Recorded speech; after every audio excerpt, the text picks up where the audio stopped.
esta es la segunda clase. La primera fue, me encantó el cómo iniciamos porque la primera fue precisamente el 6 de mayo, el día del natalicio del creador del psicoanálisis.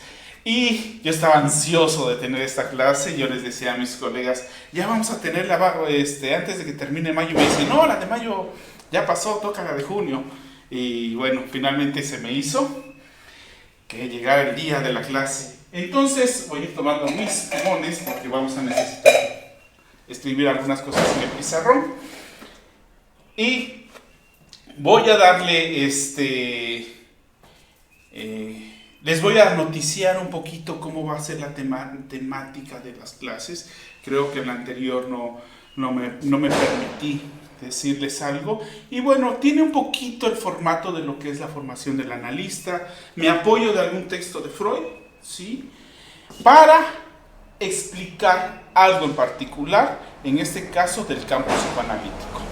Entonces, me voy a permitir recordar algo que he mencionado en algunos otros momentos, que es, no podemos olvidar, o debemos tener presente, mejor dicho, que el campo psicoanalítico tiene dos vertientes.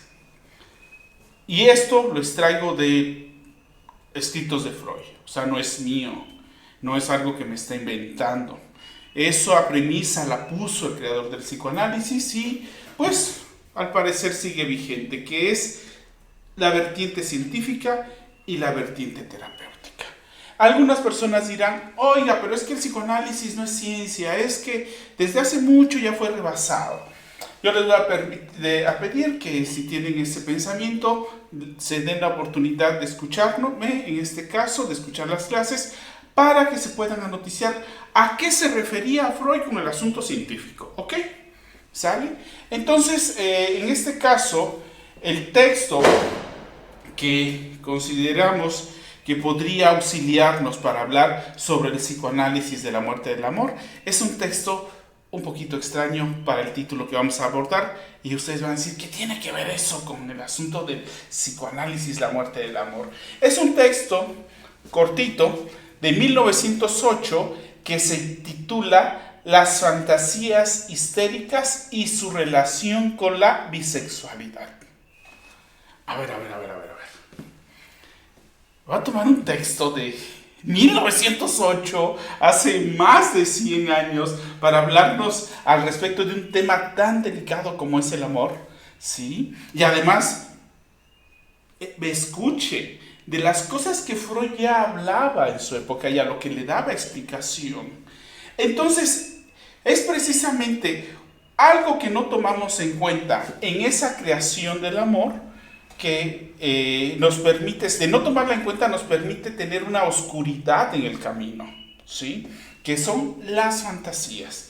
Entonces, voy a tomar un fragmento chiquitito, espero no aburrirlos un poco con la lectura, ¿sí?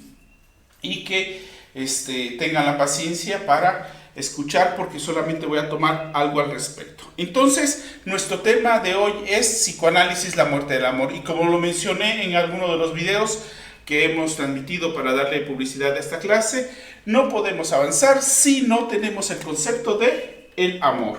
Y en algún momento me preguntaban que si existía el amor o si teníamos pensado el asunto del amor en el campo psicoanalítico, ¿sí? Creo que cualquier campo de investigación, cualquier rama de la psicología que no tome en cuenta el amor, sería un discurso un tantito dislocado, le faltaría algo.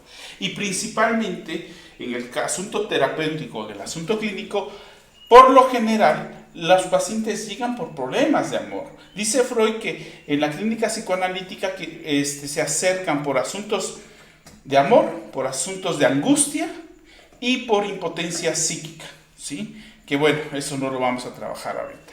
Entonces, pero hay un asunto con el amor que mencionaba, no me acuerdo, en uno de los videos de ayer, me parece, que algo que vamos a tener que tomar en cuenta es la diferencia sexual. Es decir, va a ser distinto el amor para la mujer que para el hombre. no vamos a poder darle un contexto formal serio al concepto de amor sin tomar en cuenta la diferencia sexual. Eso a veces nos viene a complicar las cosas, y más si queremos, o es nuestra intención, tener una claridad rápida a nivel de concepto. Amor, dos puntos, es el ¿no? No. Desafortunadamente, las cosas, tomando en cuenta la vida psíquica de los seres humanos, no va a ser sencillo, porque vamos a tener que tomar en cuenta la diferencia sexual, mujer y hombre. Y más adelante vamos a entender. Pero también viene acompañado el título con un asunto: el psicoanálisis, la muerte del amor. Además, he de confesar que el título a mí se me ocurre, o ese tipo de títulos se me ocurren a mí, por la clínica, ¿sí? Por lo general,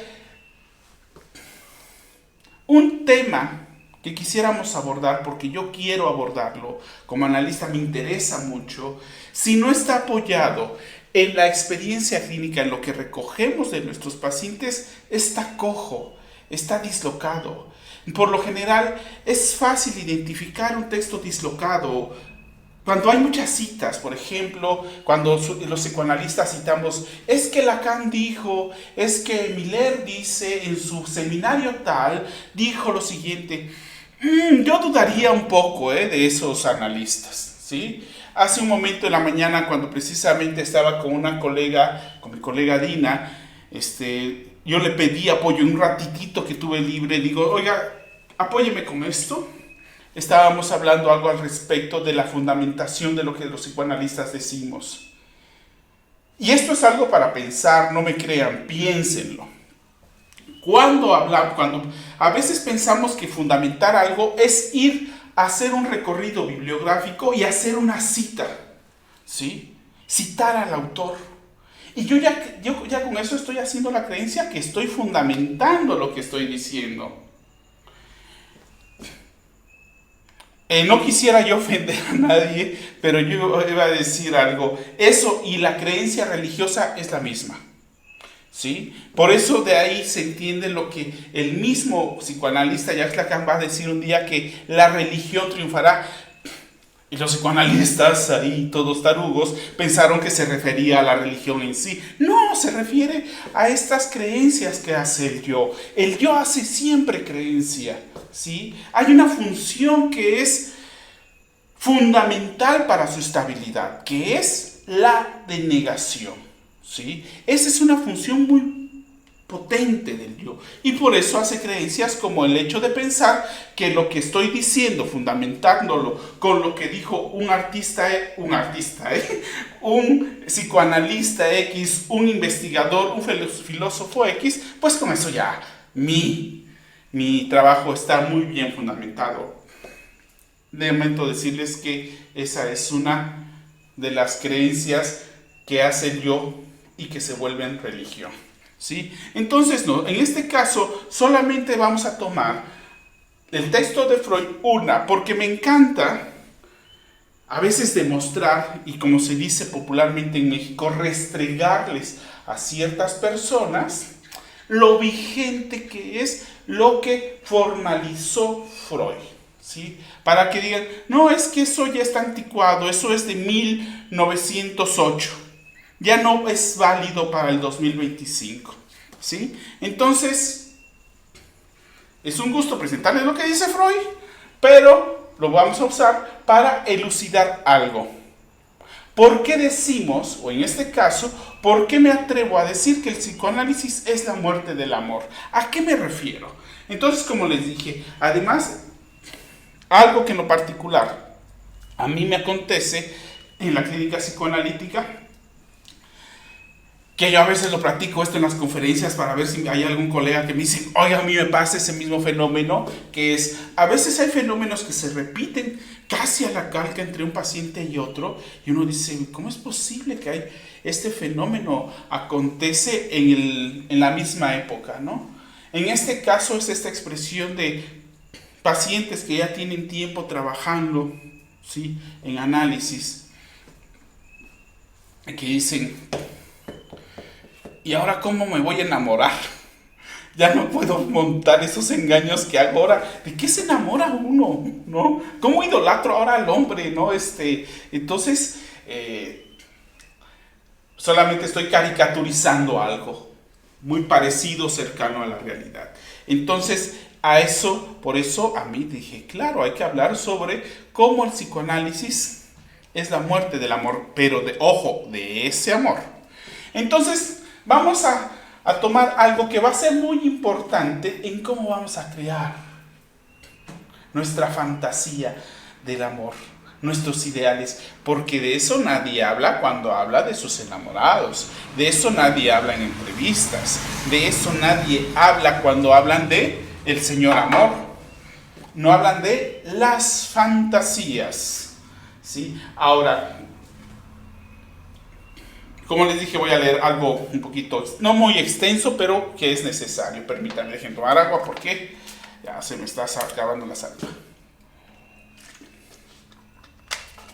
Entonces, dice Freud, en 1908, las fantasías delirantes de los paranoicos, que tienen por ciento contenido la grandeza y los padecimientos del yo propio y afloran en forma totalmente típicas, casi monótonas, son universalmente conocidas. No me voy a detener ahí porque más adelante seguramente voy a aludir a ello. Además, innumerables comunicaciones nos han familiarizado con las raras escenificaciones bajo las cuales ciertos perversos obtienen su satisfacción sexual. Miren, ya metió a los paranoicos, ya metió a los perversos, es decir, parece que las fantasías delirantes son propias de cierto tipo, vamos a llamar, a mí me gusta llamarles personajes de la clínica psicoanalítica. Sí, se habla de estructura, se habla de diagnóstico. A mí, para hacerlo más amigable, personajes. Es decir, ya menciono un personaje 1 que son a los paranoicos, a los perversos. ¿Serán los únicos que nada más tienen fantasías delirantes? ¿Sí? En cambio, a muchos puede sonarles a novedad enterarse de que formaciones psíquicas en un todo análogas se presentan de manera regular en toda la psiconeurosis, en especial la histeria, y de que en ellas las llamadas fantasías histéricas, se pueden discernir importantes nexos para la causación de los síntomas neuróticos. Aquí es importante mencionar que les estoy nombrando un concepto viejo, del siglo XIX, de inicios del siglo XX, ¿sí? Viejos. Eso ya no es aplicable. Es más, el asunto de la histeria o la histérica pasó a uso corriente, ¿sí?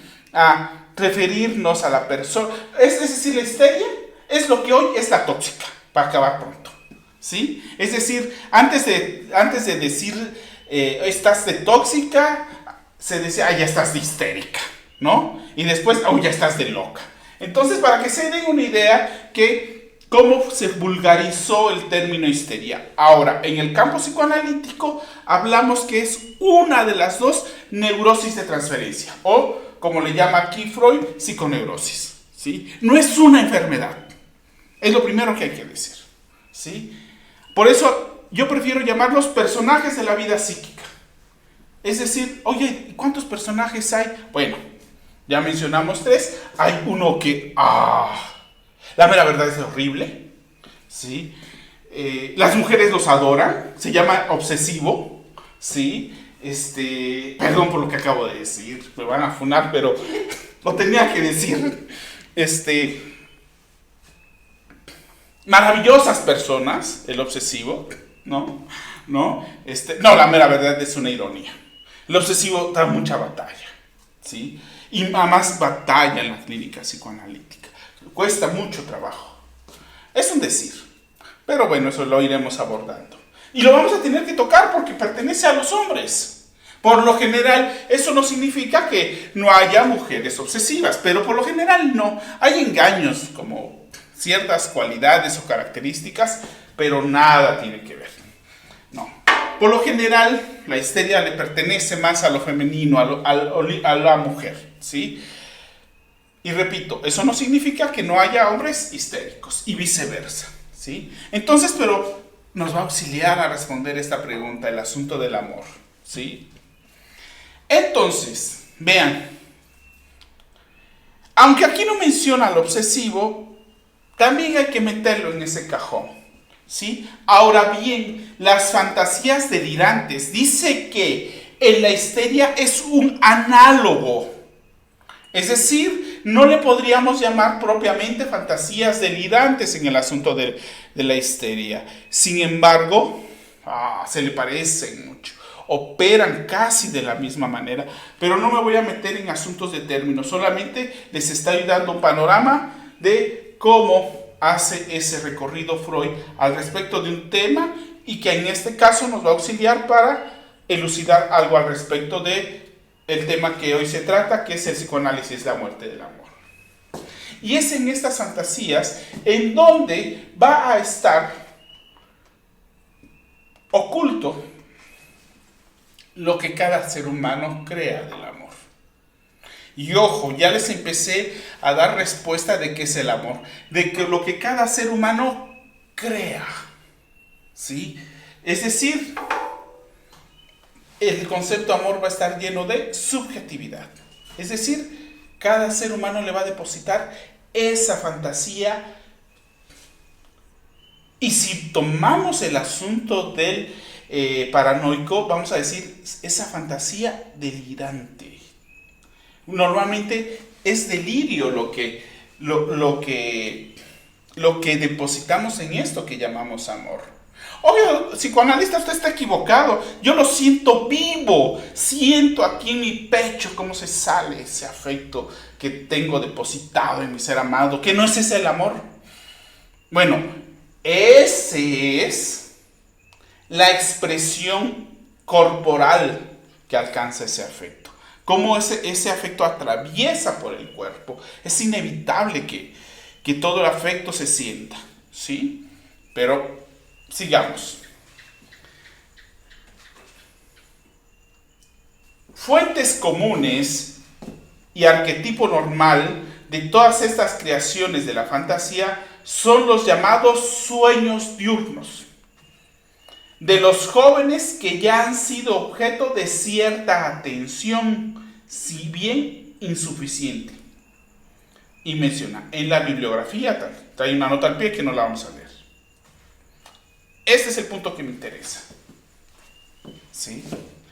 Siendo su frecuencia quizás igual en ambos sexos, parecen ser enteramente eróticos en muchachas y señoras y en los varones de naturaleza erótica o ambiciosa. Ahora bien, aquí Freud menciona, permítanme tomar agua.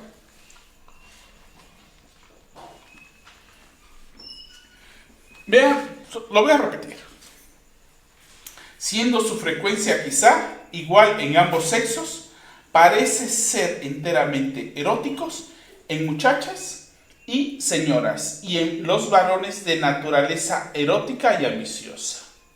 Ahora bien, cuando mencionamos aquí eróticos, no solamente hay que reducirlo al asunto sexual propiamente dicho. El asunto erótico en el campo psicoanalítico va a ser más amplio, ¿sí?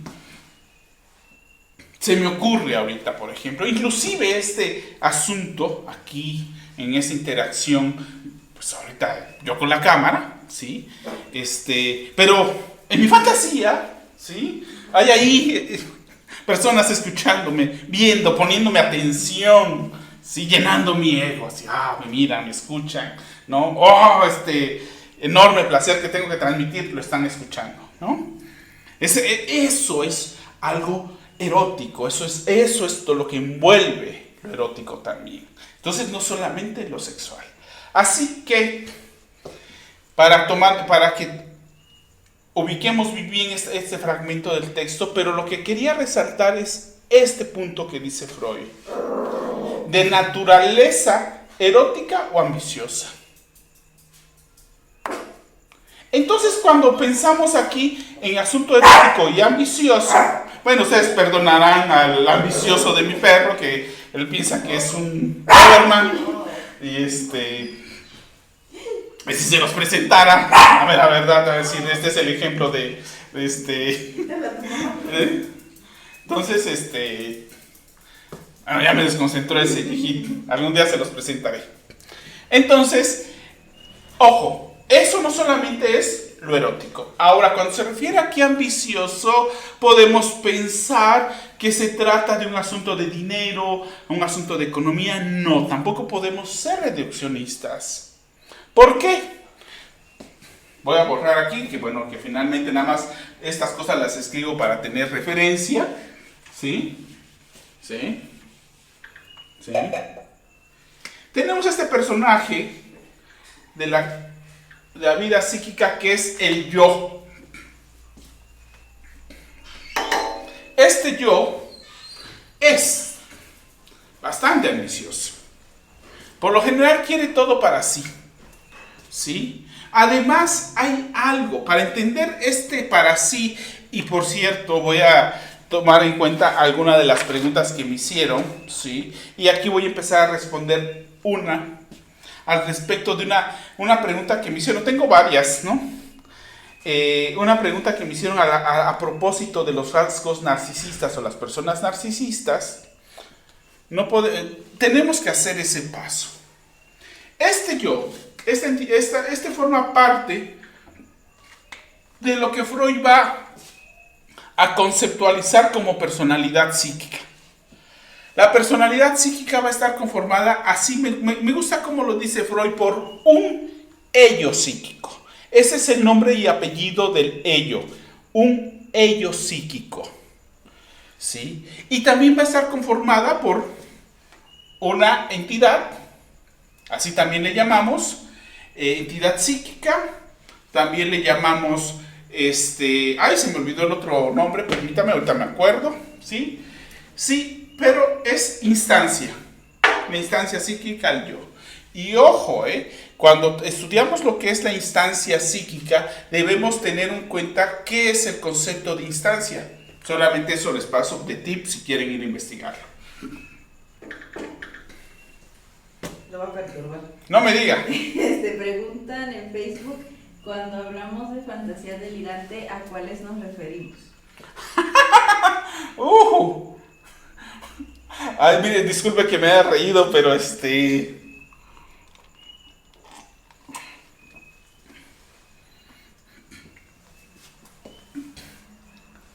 rato jugué un poquito conmigo, que les dije, la fantasía es asunto erótico, de decir, voy a hacer una clase en vivo y me empiezo a imaginar que va a haber 1000 conectados, como sea, a muchos les interesa el psicoanálisis, pero yo creo que les interesa el psicoanálisis, y además como soy Alejandro Ortiz, van a estar muy pendientes de mi clase. Entonces cuando yo me conecte, inmediatamente como abejas a la miel, van ahí a estar pegadas en Facebook, en TikTok, esperando que mis sabias palabras los iluminen. ¿Sí? Y yo entro con ese entusiasmo, ¿sí? Y empiezo a hacer mi show y aquí. Esa es una fantasía delirante. La diferencia entre la fantasía delirante, por decirlo así, que me encanta cómo lo dice Freud, un análogo de esa fantasía la tienen los psiconeuróticos, es decir, la mayoría de todos los seres humanos. Oiga, ¿y también la tienen los niños? ¿Eso hay una distinción de edad? En el asunto psíquico es equitativo. No hay distinción entre géneros. Parece que es algo que nos acontece a todos, el asunto de la fantasía. A diferencia de los que mencionamos, que es el psiconeurótico, él entra a la fantasía delirante y no sale. Por más que lo golpee la realidad, al parecer no lo perturba. Él sí cree que hay ahí 1000 personas escuchándolo. A diferencia del neurótico, pues entra, ve los números y se pone a llorar porque hay 10. ¿Sí? ¿No? Esa es la diferencia. Es decir, solamente es la diferencia entre la fantasía delirante de aquellos, ¿sí? Y la de las personas en lo común, digamos, es la duración de caducidad. Pero es más, cuando nos enamoramos, es que me emociono, disculpe, cuando nos enamoramos y decimos, wow, es que es una persona, perdón que tome el ejemplo de las mujeres y no el de los hombres, es que el de los hombres es un poco tramposo el asunto del hombre, porque como obedecemos más al placer de órgano, y ya después sobre eso montamos cosas, pero no, en el caso de la mujer sí se enamora. No es que el hombre no se enamore, sí, ya lo explicaré, sí se enamora desde sus fantasmas psíquicos. Entonces al hombre, a ver, ¿a quién no le ha pasado mujeres que ni les importaba el muchacho? Feo lo veían, ¿no? Lo despreciaban, y de repente por algún asunto le hacen caso y después, ay, es que es tan atento. Es que, no, y además el yo no dice, lo amo, dice, nos amamos. Esa es una fantasía delirante, solamente que como está bien encuadrada en el asunto del amor, pues no la tomamos como delirante, pensamos que sí, el que le está diciendo es, ¿cómo se llama? La vive como verdad. Me iba a decir algo. Entonces la diferencia entre cuando ya es patológica es cuando uno se queda atrapado ahí. No. No y sí. A ver, lo explico. A ver, voy a quitar a mi yo grandote con el que está explicando. ¿Sí? Como se darán cuenta, a veces solamente escribo y borro para ganar tiempo, porque no tengo la respuesta. ¿Ok? Ya le iba a subir. ¿Ok? Entonces, me preguntan, oiga, ¿cuándo es patológico? Ojo, hay algo que en lo particular... Es que siempre digo esto, me encanta como la mirada y la visión psicoanalítica. No hay una patología como tal. Son expresiones distintas, ¿sí?, de la vida psíquica. Solamente que como hay asuntos biológicos en juego también, entonces lo biológico importa mucho. Ojo, porque muchas veces se piensa que en el campo psicoanalítico no tomamos en cuenta lo biológico, lo fisiológico. Tiene fundamento teórico desde lo fisiológico, desde lo biológico. Un concepto tan importante en el campo psicoanalítico como es la pulsión, del cual dice Freud, no puede prescindir la psicología, porque si no toma en cuenta este concepto llamado pulsión, no va a poder explicar muchos fenómenos a nivel conductual, a nivel afectivo. Entonces, ese concepto lo empieza a teorizar y le empieza a dar fundamento desde la fisiología y desde la biología. Entonces también juega el asunto biológico en el asunto de eso que va a devenir expresión psíquica y que en algún momento le llamamos estructuras. Yo le llamo personajes para no complicar la explicación. Entonces, son expresiones distintas de algo que acontece en el ser humano. Ahora, hay una expresión, algo que hace poco me compartía mi colega Fausta, que estaba intentando buscar, me dijo, yo acabo de ver o escuchar, supongo, una entrevista de Freud. Me dice que le preguntan al respecto de la salud, ¿qué es una persona saludable? Pues Freud, imagínense, es un hombre grande, ya viejo, el que va a dar esa respuesta. Y además con un recorrido clínico, teórico de estudio. Y la respuesta es muy sencilla, la que da Freud. Una persona que tiene la capacidad de amar y de trabajar. Esa es una persona saludable. Sí. Pero, ojo, no confundirlo con el asunto de salud mental. ¿Sí? Ese es otro concepto, ¿no? Y ahí lo pueden encontrar por la Organización Mundial de la Salud. Pero Freud la define aquella persona que tiene la posibilidad de amar y de trabajar. Querido Freud, ¿por qué nos metes en esos aprietos? ¿Quién en este mundo quiere amar a alguien? Tenemos un concepto de amor, ese que creemos, ¿no? Ajá, ¿qué iba a preguntar? Preguntan, ¿por qué se genera la codependencia en una persona? ¿Por qué? Se genera la codependencia en una persona. Porque es algo, ay, me van a dar problema porque voy a poner a escribir a nuestro buen y venerado yo. ¿Sí? ¿Por qué sé qué? Se genera la codependencia en una Es persona. algo propio de los seres humanos. Es más, miren, de entre las palabras que yo quería hoy mencionarles, que se me hace, algo que hay que mencionar de la época actual, es que somos una época, o los nacidos de esta época, somos en extremo moralistas y de doble moral, ¿sí? Moralizamos, hay más palabras, pero yo iba a traer a colación de nuestro tema 3 palabras. Entre una de ellas, codependencia. Entre ollas y comales nos vemos, ¿no? Me acordé de ese dicho, ¿no? La codependencia, el apego, que es parecida, y el sacrificio. ¡Újole! ¿Sí? El asunto de la codependencia es una forma de nombrar algo que le va a acontecer a los seres humanos, ¿sí? Algo con lo cual se sanciona esa relación que se establece entre esa persona que ama a su objeto. Por eso les decía que nadie se atreve a amar hoy. Porque el asunto del amor nos lleva a depender del otro, a necesitar del otro, ¿sí? Pero entonces, eso en el transcurso de la clase, bueno, todavía tenemos bastante tiempo, lo voy a desarrollar porque se va a entender con este señor el asunto de la pregunta de la codependencia, con el yo. Entonces voy a retomar el texto para aterrizar nuevamente y redirigirnos. Dice que siendo su frecuencia quizás igual en ambos sexos, es decir, las fantasías, los sueños diurnos, esas fantasías que tenemos cuando vamos en la calle, cuando tomamos el transporte público, ¿sí? Cuando vamos al banco, cuando estamos ahí en la fila de las tortillas, ¿sí?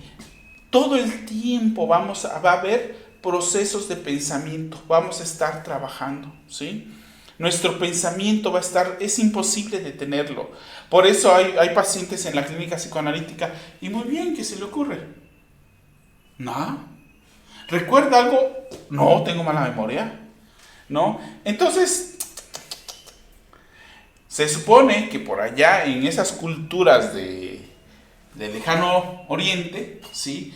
Hay técnicas y estrategias para que logren dominar, quedar su mente en blanco. Me va a decir que usted, de buenas a primeras, ya se sabe cómo quedarse en blanco. No, siempre estamos produciendo pensamiento, ¿sí? Entonces, el asunto de esto que menciona de los sueños diurnos es esas fantasías que van a tener una estructura, ¿sí? Por ejemplo, algo que normalmente cuando recibo pacientes varones y llega un momento en que por lo que uno va escuchando después de varias sesiones, uno dice, oiga, disculpe, ¿usted es enamoradizo? Y luego el yo es bien inteligente.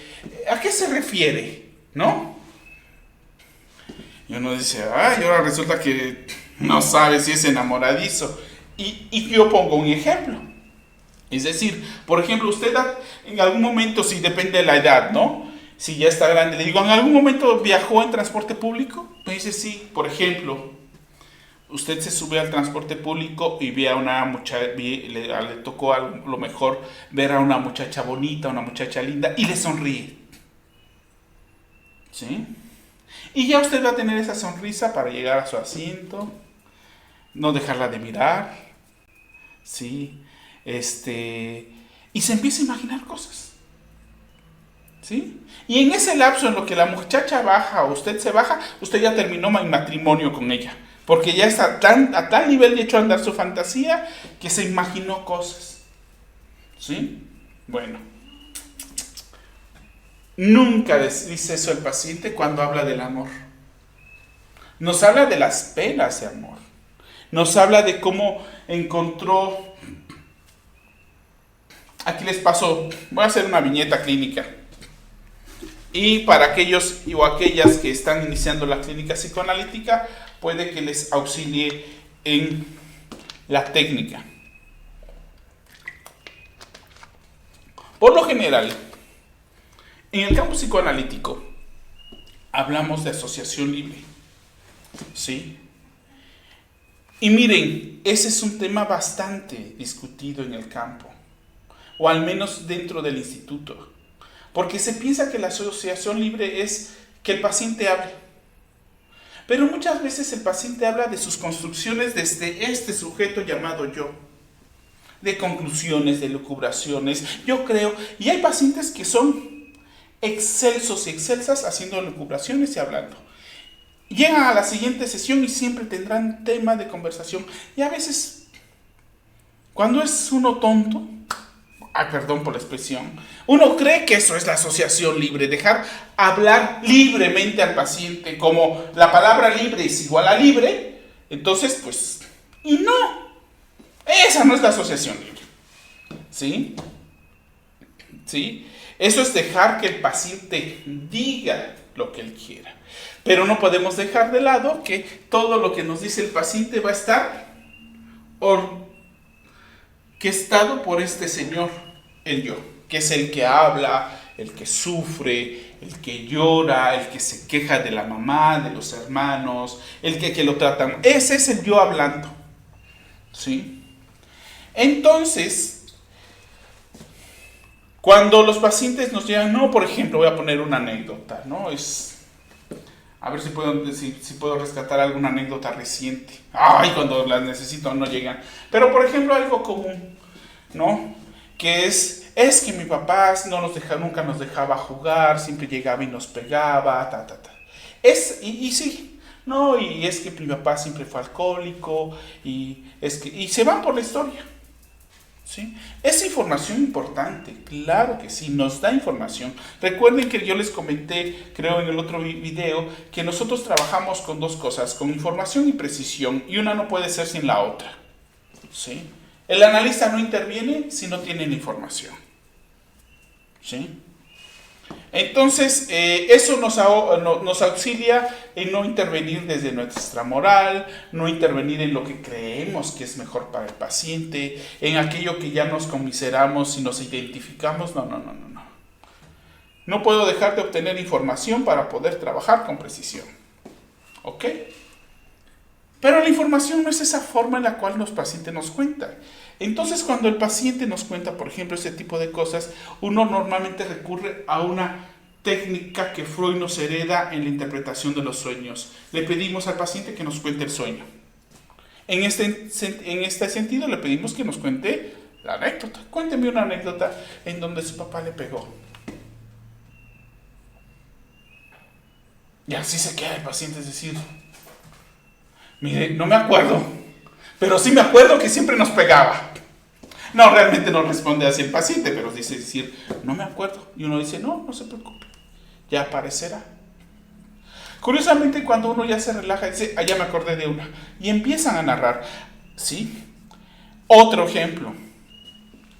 Cuando ya la paciente llega porque ha perdido el amor o porque no quiere perder el amor y nos empieza a contar la historia y uno dice, ¿cómo es que llegó ahí? Nuevamente recurrimos a la técnica de la interpretación de los sueños.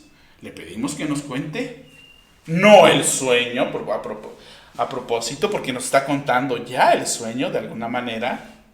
Entonces hay algo genial que dice Freud, de una herramienta que se auxilia para la interpretación de los sueños, y dice la víspera. Le pedimos al paciente que nos cuente la víspera del sueño. ¿Sí? Entonces, en el caso de cuando nos cuenta la paciente o el paciente el problema que tiene actual de amor, ¿qué le pedimos? Cuénteme la historia de amor.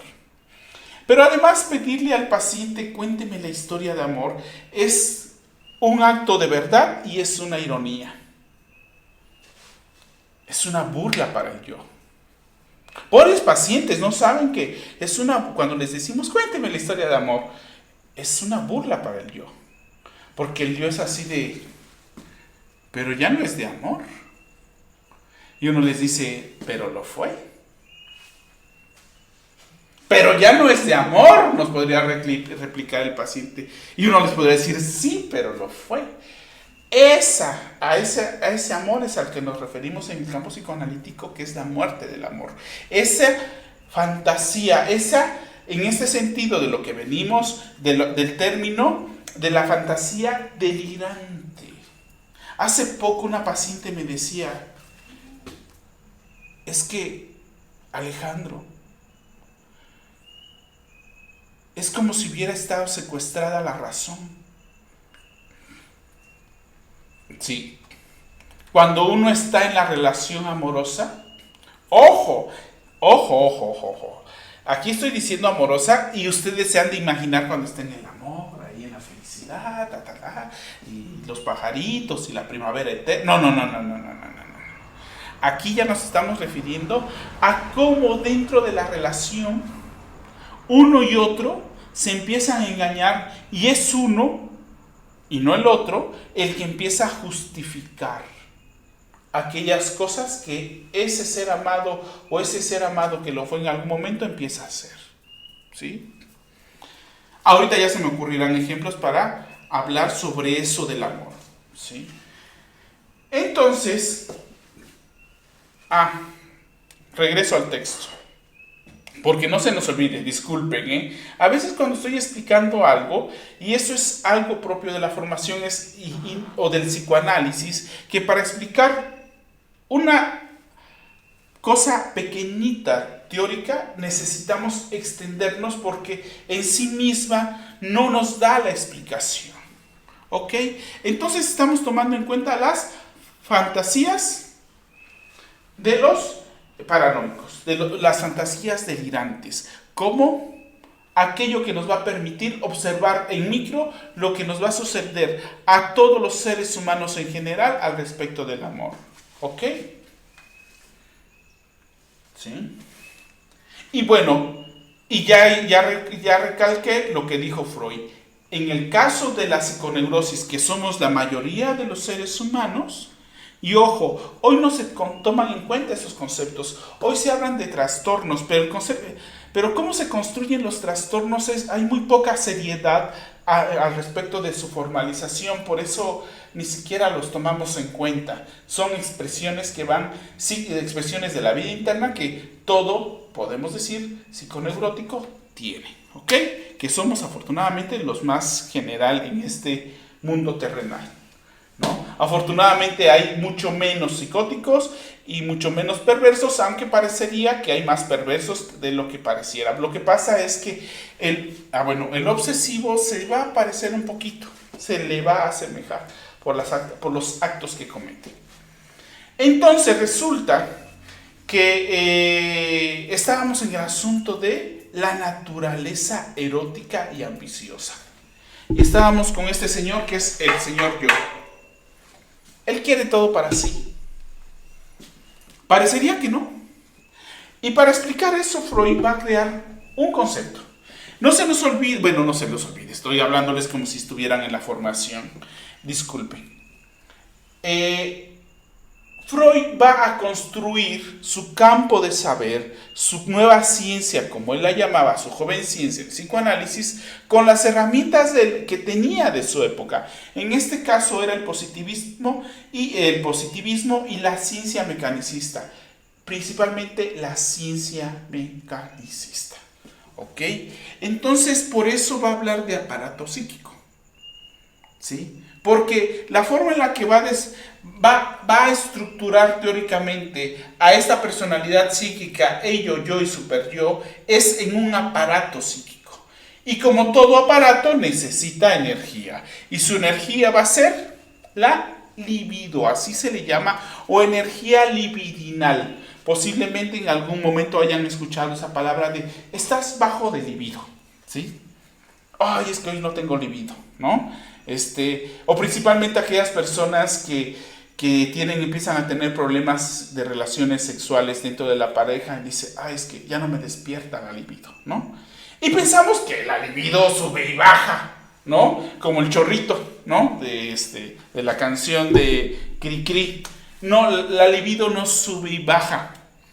La libido obedece a las mismas reglas de la ley general del movimiento, a las leyes de la energía, no se crea ni se destruye.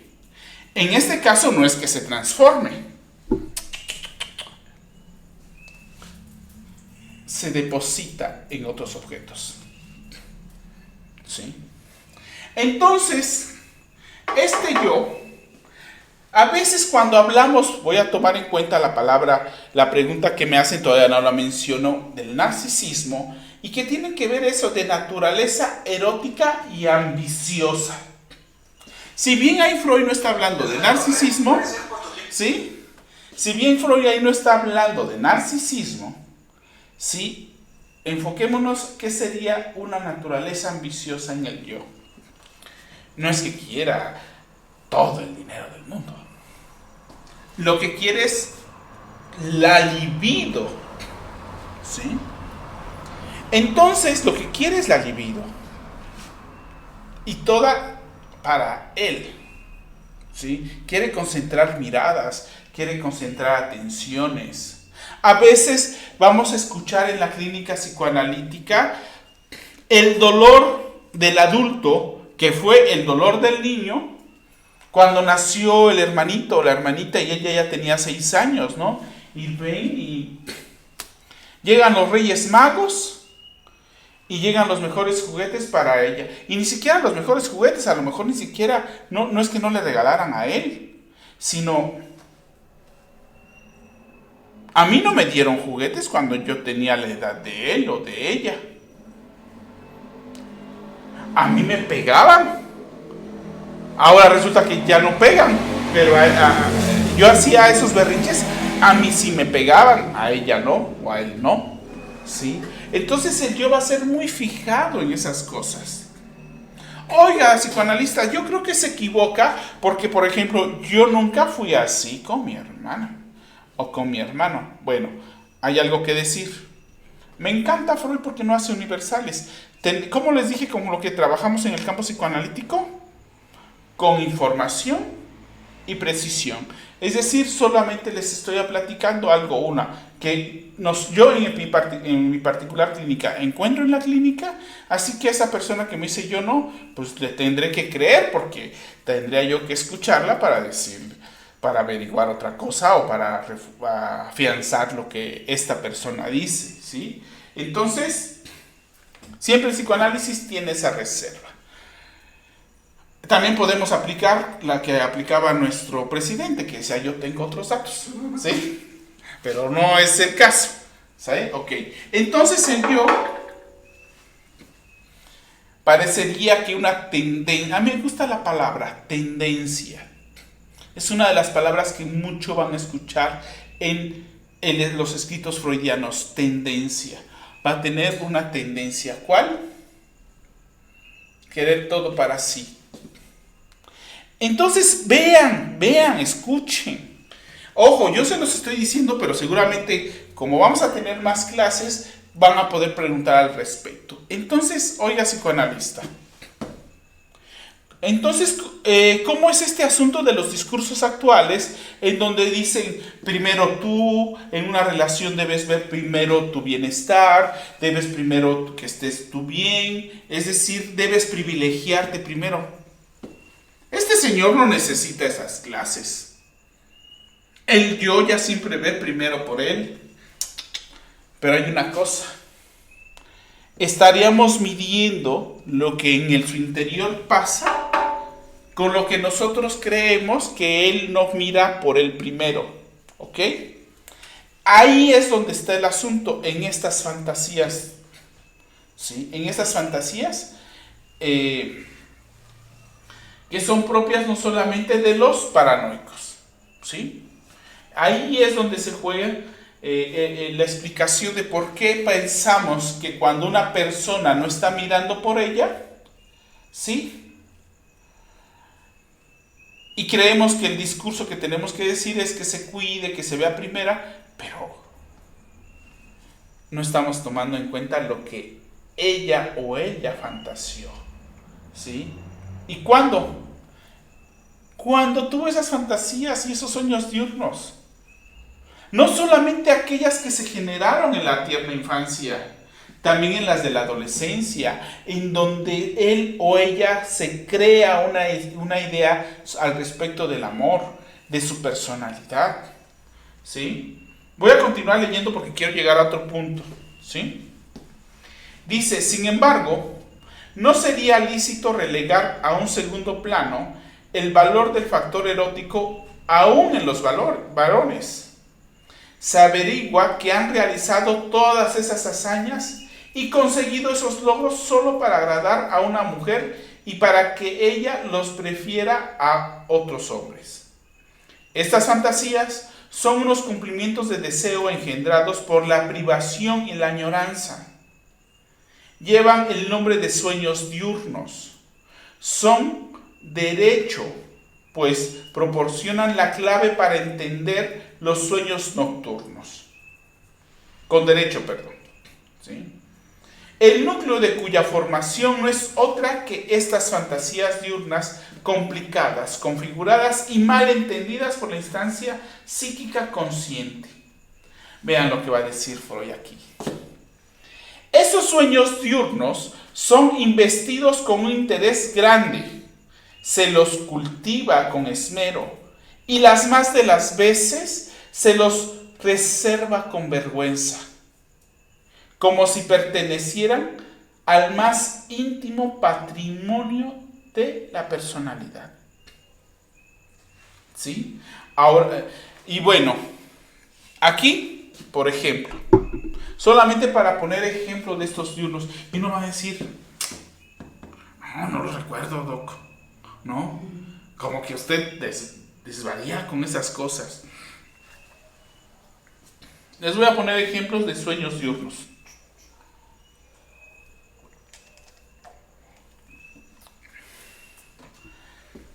Algunos van a decir, a mí se me hace que son los que usted ha tenido, doctor. Bueno, digo doctor porque así me dice, no soy doctor, soy psicoanalista. Solamente que me acostumbro al amor a la manera en la que generosamente los pacientes me nombran, ¿no? Entonces, no, a mí se me hace que son sus ondas, doc, ¿no? Sí. Hace un momento recordaba una anécdota al respecto de las preocupaciones, voy a decirlo así, se va a escuchar fuerte, las fantasías de muerte hacia un ser querido. ¿Sí? Las fantasías de muerte hacia un ser querido. En el campo psicoanalítico vamos a llamar fantasía a los segundos procesos o líneas de pensamiento que se tienen.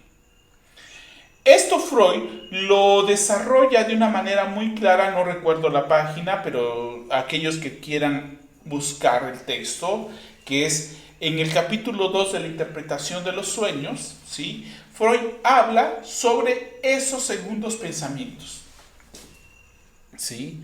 Entonces, cuando hablamos de fantasías dentro del campo psicoanalítico, no nos referimos a ese término coloquial de fantasía que tenemos, sino al segundo proceso de pensamientos, es decir, a esos pensamientos que no llegamos a verbalizar y que solamente se quedan en nuestra cabeza, no solamente a los que cumplen hazañas, ¿ok?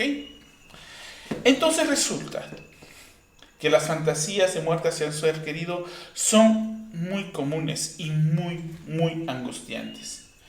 ¿Quién creen que son reyes, por decirlo así, en ese tipo de fantasías? Cuando digo reyes, no se imaginen en ese sentido, sino a lo que me refiero es a quienes son grandes productores de ese tipo de fantasías de muerte. ¿A que no se lo imaginan? Los niños. Los niños son productores de fantasías de muerte hacia sus seres queridos, principalmente hacia claro, ya lo pensaron, hacia su mamá y hacia su papá querido, su amado padre. ¿Sí? Y muchas veces esas se conservan hasta la edad adulta, solamente que mutan de persona. Se vuelve el marido, se vuelve el hijo, se vuelve, ¿sí? Y lo único que recordamos, pues, es la fantasía de muerte. ¿A qué me refiero a la fantasía de muerte? ¿Sí? Son tan elaboradas. ¿De dónde creen que sacan sus historias los escritores? ¿De dónde creen que sacan sus historias los que hacen guiones de película? ¿Sí? Esas películas que nos capturan, esas literaturas que nos capturan, ¿de dónde creen que salen? Pues de esas fantasías de sujetos que tienen esa claridad y no solamente ese arrojo de escribirlas, a veces sin ni siquiera saber de dónde nacen. ¿Sí? Una fantasía que ahorita recuerdo de una paciente, ¿sí? Que tenía una preocupación, ¿sí? De pequeñita, ella acompañaba a su mamá al mercado. Siempre la acompañaba al mercado. Y claro, la gente que le debió haber dicho, ay, qué linda niña que acompaña a su mamá, le ayuda a venir a cargar las cosas y eso, ¿no? ¿Sí? Las veces que no iba al mercado, le emergía esa fantasía de muerte. Y además era genial la fantasía esa. Que se caía, pero no en cualquier lugar, en las vías del tren. Y no solamente en las vías del tren, que se le atoraba el pie en las vías del tren y que el tren le pasaba encima o de perdida le quitaba un pie. Y uno se pregunta, ¿de dónde le surge esa imaginación? Además, específica a la muerte. Entonces, un día se le tuvo esa fantasía y entonces, ¿cómo sanaba su angustia? Vamos al mercado, así me aseguro que no suceda, ¿sí? Me detuve porque a veces es tan fuerte la fantasía de que uno podría pensar, acudía y acompañaba para que no suceda o para ver si sucedía, ¿no? Entonces, ahorita yo no voy a tocar el tema de cómo es que surge la fantasía. Como dicen a veces los memes, ¿no? No sé si estén preparadas o preparados para esa conversación. Más adelante, por lo mejor, vamos a ver. ¿Sí? Entonces, ese tipo de fantasías, a veces muy producidas, ¿sí? Me quedé pensando, fíjense si les comparto ahora sí que una personal. Porque me acordé, dije, por Freud escribía sus sueños, interpretaba sus sueños y llegaba un momento en que decía, bueno, voy a llegar hasta aquí porque hasta aquí me lo permite el pudor y pues si pongo más, pues ahora sí que se darían cuenta de mí. Y uno dice, ay, Freudcito, ternurita, ya uno sabe de ti. Y luego los condenados biógrafos morbosos de su tal por cual solamente agarraron eso para hablar y crear cosas feas de él, falsas, por cierto. Pero de eso me acordé y dije, ¿para qué ando ahí? ¿No? Entonces me acordé de una anécdota, ¿sí? En la cual es que me acordé porque a veces hay una persona que se burla de eso. Porque digo que yo empecé a trabajar desde muy pequeño, realmente es broma, ¿no? Porque mi papá, un hombre pues de carácter, decía, me voy a llevar a este chamaco porque desde los 5 años ya tiene que estar con el papá, ¿no? Porque además tengo otras 3 hermanas, entonces decía, no, mi hijo tiene que estar conmigo, ¿no? Lo tengo que enseñar a ser hombre, ¿no? Entonces, pues desde muy pequeño me llevaba al taller, ¿sí? Un taller de hojalatería. Y pasó el tiempo, crecí un poquito. Y de repente él se iba a su grupo de alcohólicos anónimos y a veces me decía, oye, ¿quieres acompañarme? Yo decía, no. Pues como además uno empieza a crear muchos fantasmas en el ideal del padre, preocupaciones, cosas. Entonces yo no, me quedo al taller para avanzar con el trabajo, ni avanzaba, ¿no? Además estaba muy chiquito, tenía unos 8 años, no sé, ¿no? Entonces, pues cerraba el taller, pues mi padre seguro de que en un lugar muy seguro, un taller, podía yo quedarme ahí, tenía 8 años con 8 perros que teníamos, ¿no? Entonces, finalmente, pues trabajaba, hacía como que lijaba, hacía algunas cosas, y pues de repente, pues ya me daba, no miedo. Empezaba que el tiempo empezaba a transcurrir y decía, no llega. Y luego mi papá era de esas personas que se supone que los grupos de alcohólicos anónimos son de hora y media, así se llaman, y hay 24 horas y esas cosas. Me sé todo eso porque también iba a las reuniones de alcohólicos anónimos. Entonces, no, se quedaban atrás, hacían reuniones de hora y media, de 2, 3 horas. Y pues ya venía llegando mi papá como a las 11 de la noche, ¿no? Un poquito a veces más tarde. Por mi papá le estoy echando de cabeza. Entonces, pero durante ese tiempo me quedaba y decía, ¿y si lo atropellaron? Híjole, la otra vez que fui, había un perro y dijeron, Rambo se llamaba el perro, y que era muy bravo y si se le lanzó y lo atacó, ¿no? Pero además, ojalá esos pensamientos, sino toda la historia, es decir, desde la ambulancia, no saben que yo estoy aquí, me tienen que venir a avisar, toda la historia. Entonces digamos, conozco esas historias porque así creamos historia a los niños, ¿sí? Después, claro, cuando descubro el psicoanálisis, cuando me encuentro con eso, con ese método que investiga ese tipo de cosas, dice uno, él responde esa pregunta que yo tenía.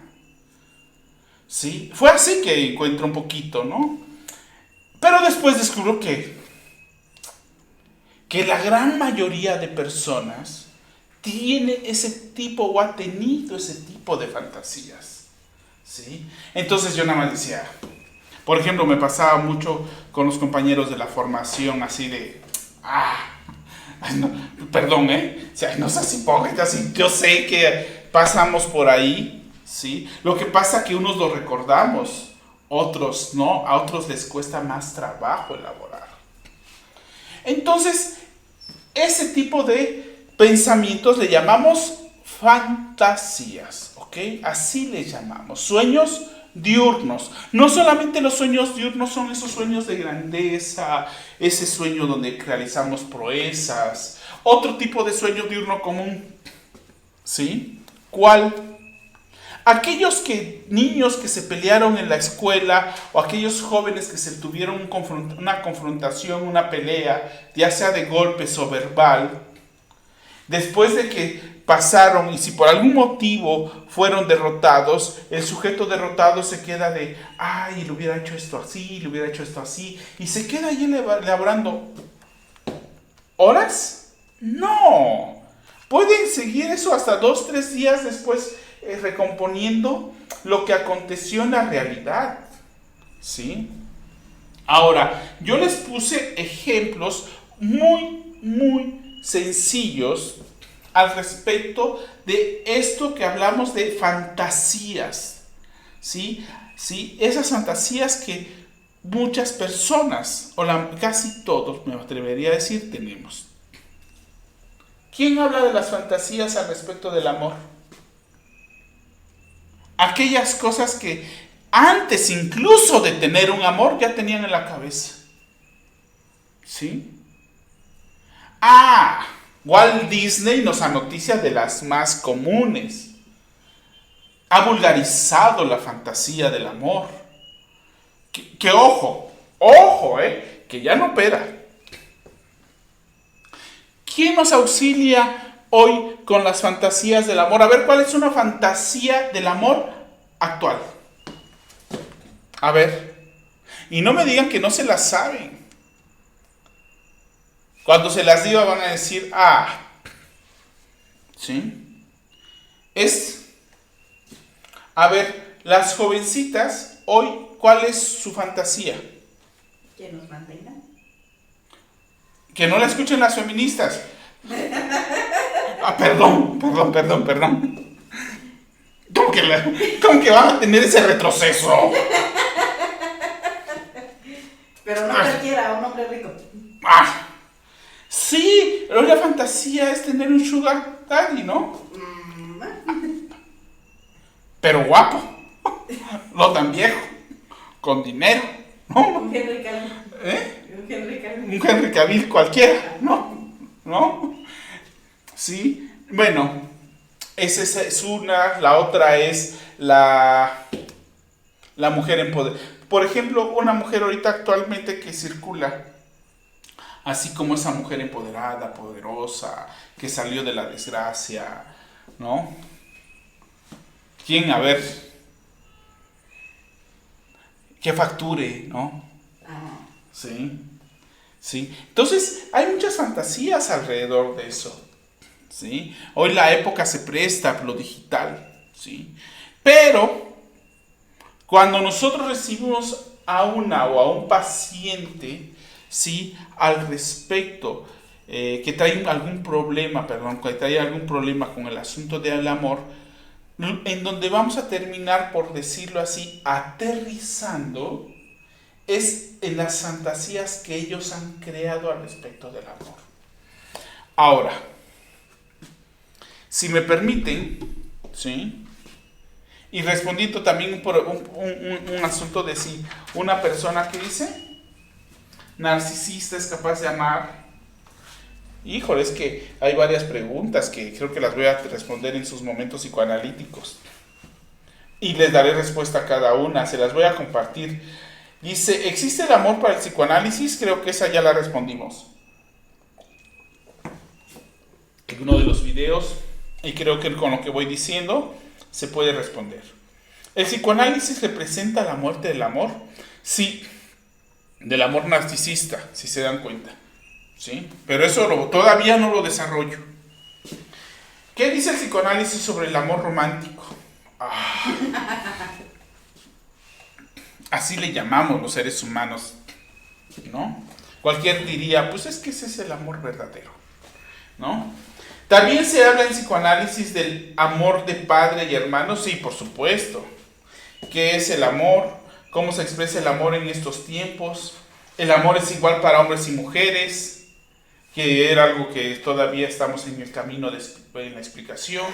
¿Qué se dice de la responsabilidad afectiva, el ghosting, el love bombing y demás tendencias que se escuchan en redes sociales?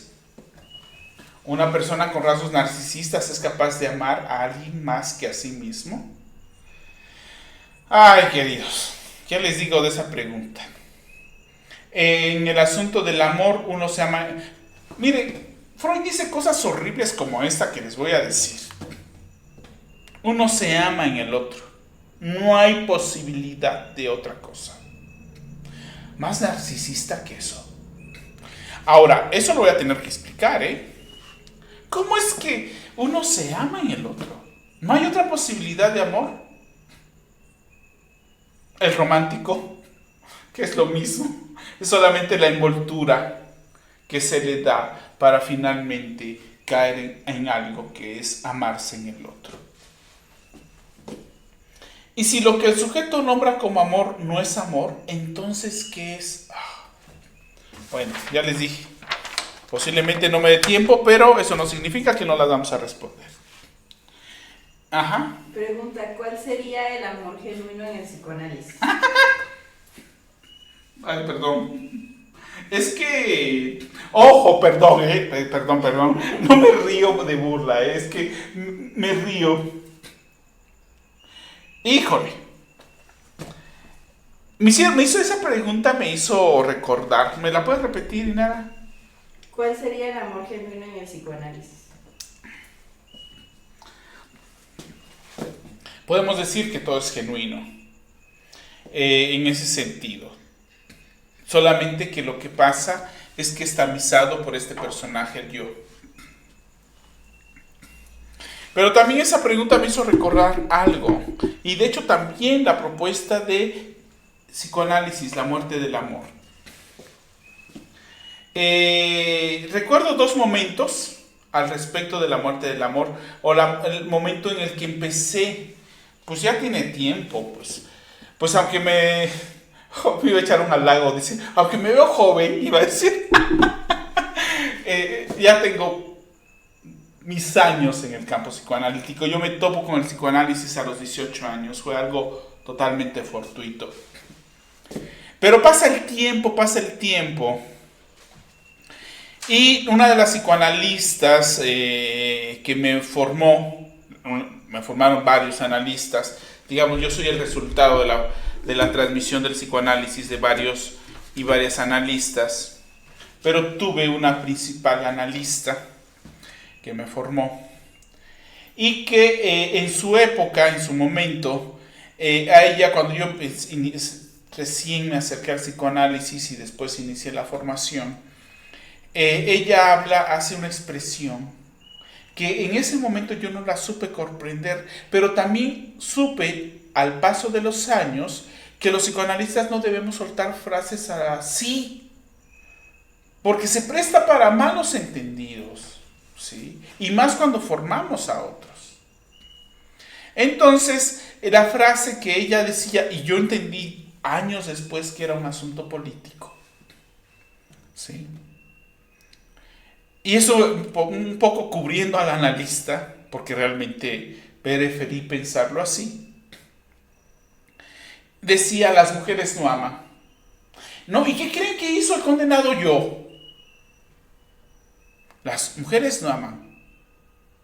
Como todavía, pues estaba yo muy jovencito, me movía en esa dicotomía, en esa filosofía aristotélica, muy conveniente puse, imaginé, dije, si las mujeres no aman, los hombres sí. Pero bueno, todo eso tiene un contexto, no se rían, no se burlen, ¿no? Tiene un contexto por la forma en la que lo decía, yo traduje eso. Por eso les estoy diciendo que como psicoanalistas no podemos permitirnos soltar frases así nada más, tenemos una responsabilidad enorme, ¿sí? Entonces, afortunadamente, seguí formándome como analista y pude elaborar al paso del tiempo eso.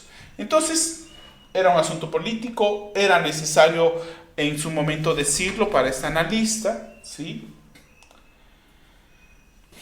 Pero, al paso de los años, finalmente, hay algo que podemos decir, va a haber una disposición, a mí me gusta la expresión que utiliza Freud, disposición psíquica en la vida amorosa, ¿sí? Las mujeres, anhelan ser amadas, ¿sí? Anhelan ser deseadas, son de los dos fantasmas psíquicos. No, creo que cometería un grave error si dijera son de los fantasmas psíquicos más importantes. No. Está el miedo a la soledad, anhelo de ser amada, anhelo de ser deseada, sentimiento de minusvalía, sentimiento de vacío que solamente ellas lo conocen, y su relación con el cuerpo. Toda mujer tiene una relación particular con el cuerpo, ¿sí? Entonces, estos fantasmas psíquicos, que así los llamo, ¿sí? Van a llevar a la mujer a que tenga una disposición hacia el amor. Va a ser desde donde ella se enamora, ¿sí? Oiga, ¿y cómo se enamora el hombre? ¿Sí? Hace un momento les mencionaba, bueno, no sé si hace un momento lo estoy confundiendo con otra charla, o es algo que he mencionado siempre, que el enamoramiento en el caso del hombre género, ¿sí? es la sofisticación que alcanza o que tiene o que se ve exigido alcanzar, ¿sí? Para poder acceder a su goce sexual. Es decir, una vez que entra el hombre salvaje a la civilización, le van a quedar negadas varias cosas. Va a haber 4 diques que le van a impedir que opere desde ese impulso primitivo: vergüenza, asco, moral y estética.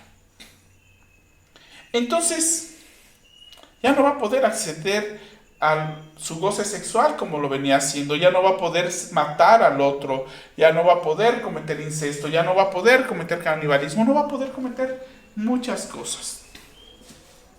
Y entre ellas, acceder como venía accediendo a su goce sexual. Se va a enamorar. Va a llenar de atributos al objeto. Además, psíquicamente el yo tiene herramientas, tiene cualidades que le van a beneficiar, que le van a auxiliar, ¿sí? El hombre, una característica del yo, de ese yo psíquico del hombre, es que es fetichista. Entonces, como el fetiche,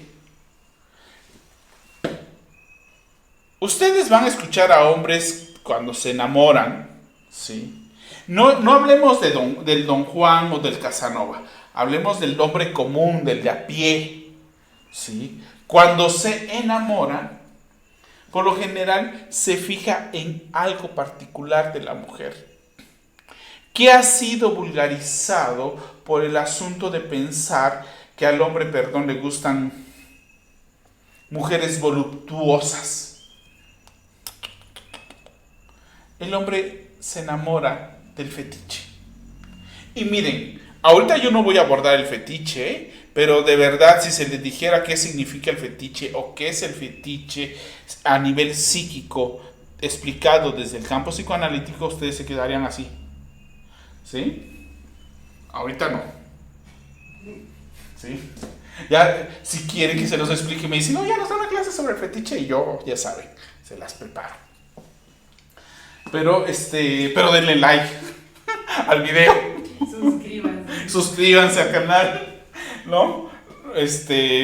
Y puedan hacer sus solicitudes, ¿no? Entonces, el hombre se enamora de eso, pero como el fetiche tiene que quedar oculto, es de las cosas que tiene que ocultar el hombre, lo va a llenar de capas, lo va a vestir, porque no va a querer que sepa. Es algo no cómodo para el yo. Es algo que, como dice Freud, voy a utilizar una palabra que normalmente no tenemos casi autorizada a utilizar en el instituto, que es inconsciente. Porque a veces cuando algo que es una crítica que he hecho a los analistas, cuando ya no saben explicar, es que es inconsciente. No, es que expliquen a qué se refiere.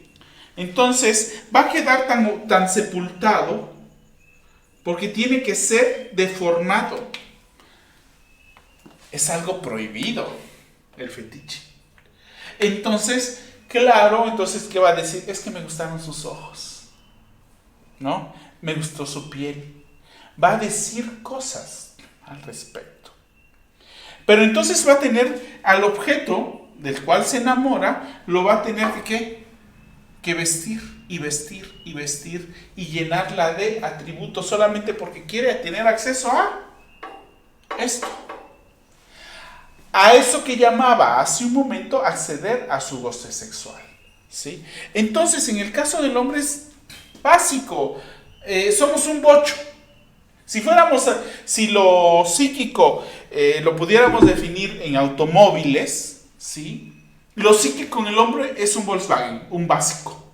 Bueno, perdón. Estoy tratando de recordar algún auto que conozcan las nuevas generaciones, porque van a decir un bocho. Sí, conocemos. ¿Sí los conocen? Qué bueno. Pero diga bocho, el Volkswagen luego suena como el Beetle. Sí, exacto, no, el bocho. El Volkswagen es el clásico bocha, que todavía salieron no sé si salió el último en el 2000, no me acuerdo, y eso porque sacaron casi así de reliquia, ¿no? Ajá.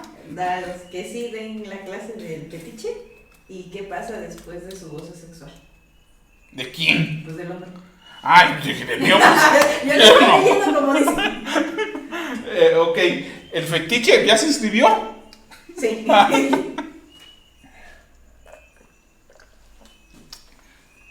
¿Qué pasa cuando el hombre accede a su goce sexual? Ay, miren, no sé qué... Perdón, Todos sabemos qué le pasa al hombre cuando accede al goce sexual. Pierde interés. Pierde interés.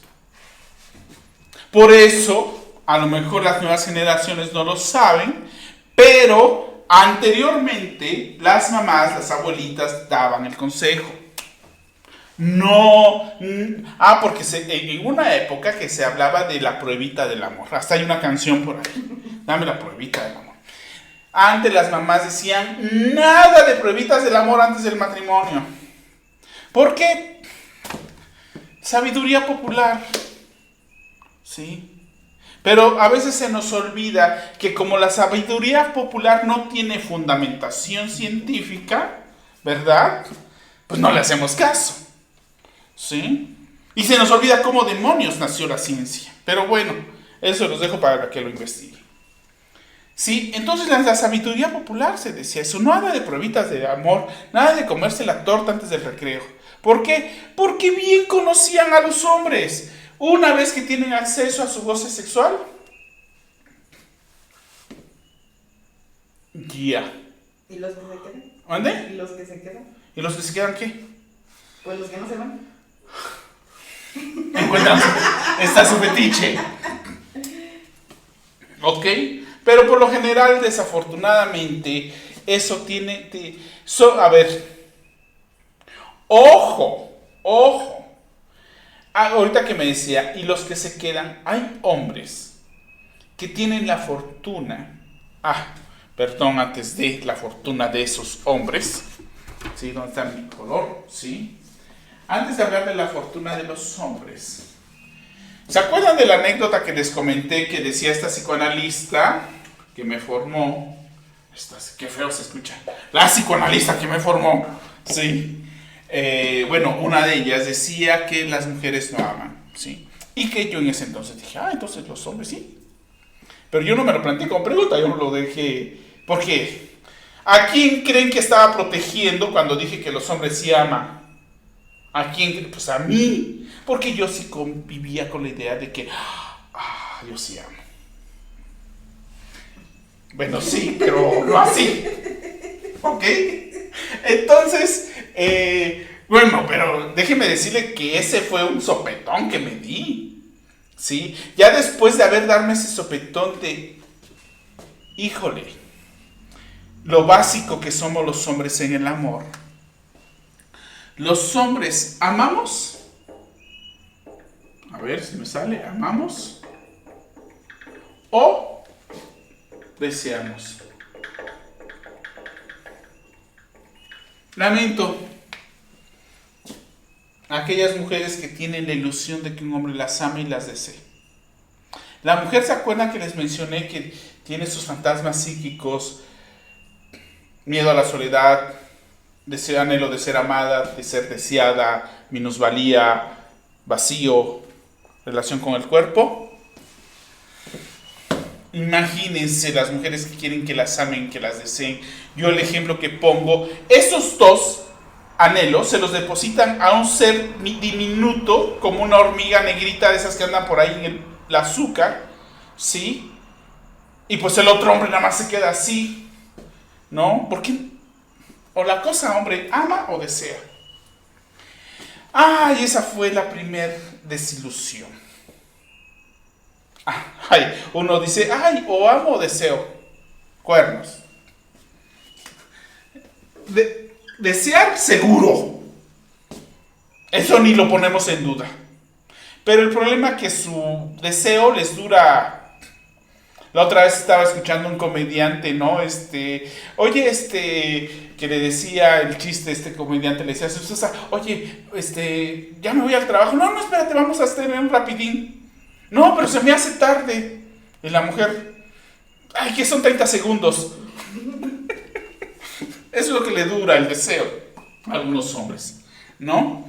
Es decir, Freud va a formalizar un concepto que se llama placer de órgano. Va a ser necesario para explicar algo específico al respecto de la vida amorosa y sexual de los seres humanos. Cómo se va a constituir psíquicamente.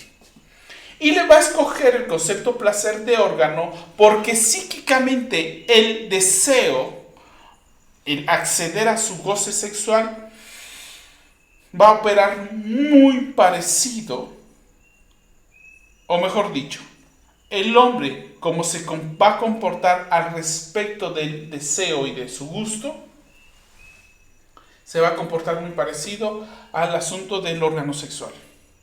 Va a tener caducidad. Hace rato yo les ponía un ejemplo del clínico de que a ciertos pacientes les digo, oiga, usted es enamoradizo, ¿verdad? Sí, exacto. Al enamoradizo es por...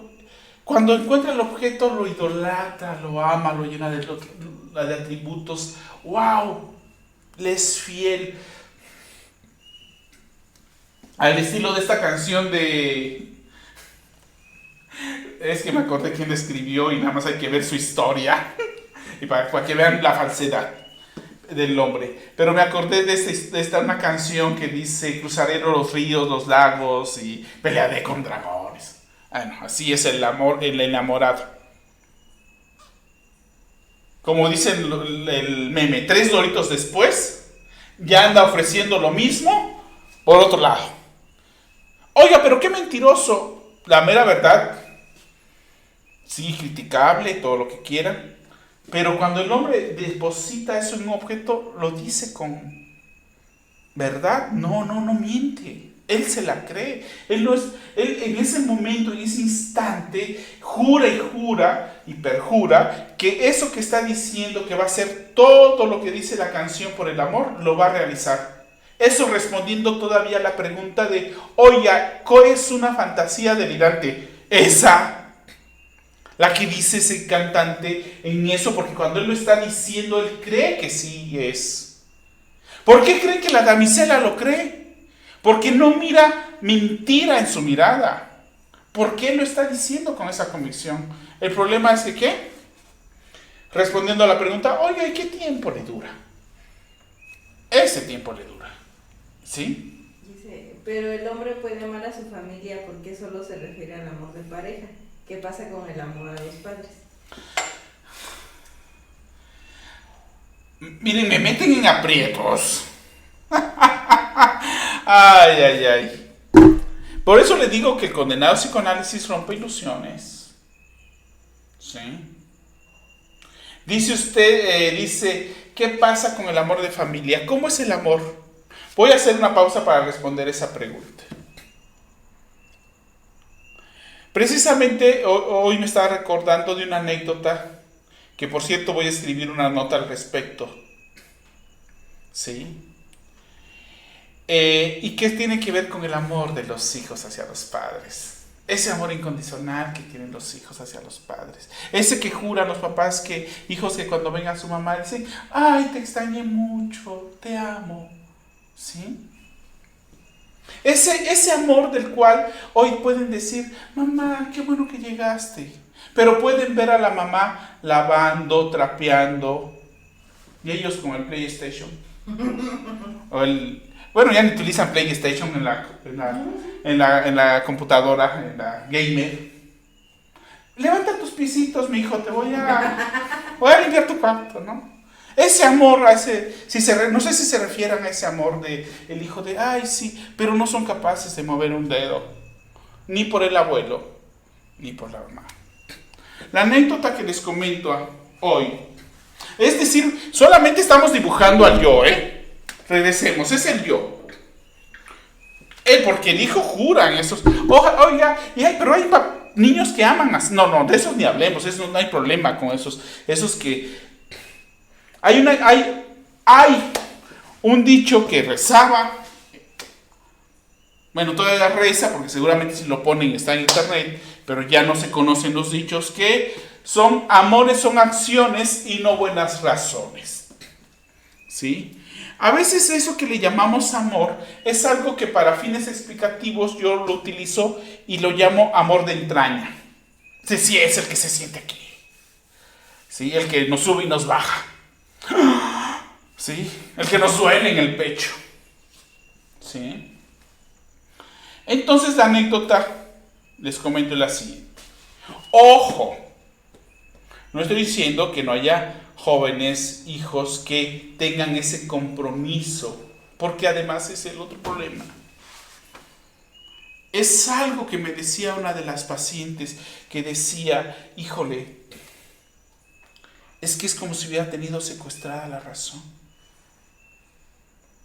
Y dice, y ahora me doy cuenta que amor es compromiso. Eso es un asunto moral el día de hoy, decir esa, es blasfemia. Si el amor es libre, ¿sí? El amor es hacer lo que yo quiera y que mi pareja me deje ser. ¿Por qué renunciar a cosas? ¿Por qué de renunciar a ir al partido? Hace poco escuchaba una anécdota clínica en donde la mujer se quejaba. No más que se quejaba, enojada después de que el hombre se vuelve, por decirlo así, bueno, dice, es que yo me acuerdo que yo me agarraba a mi hijo, mi maleta, me iba a mi comunidad a trabajar y empecé a recordar que él se iba a su partido de fútbol. Muy pocas veces me llevó a la Suburban. Pero eso sí, si le decimos a ese hombre, si le preguntamos a ese hombre, ¿qué diría? Es que la amo, ¿no? Ahí viene la anécdota del asunto de hijo. Ayer estaba yo revisando una nota en la calle, ¿sí? Estaba esperando a que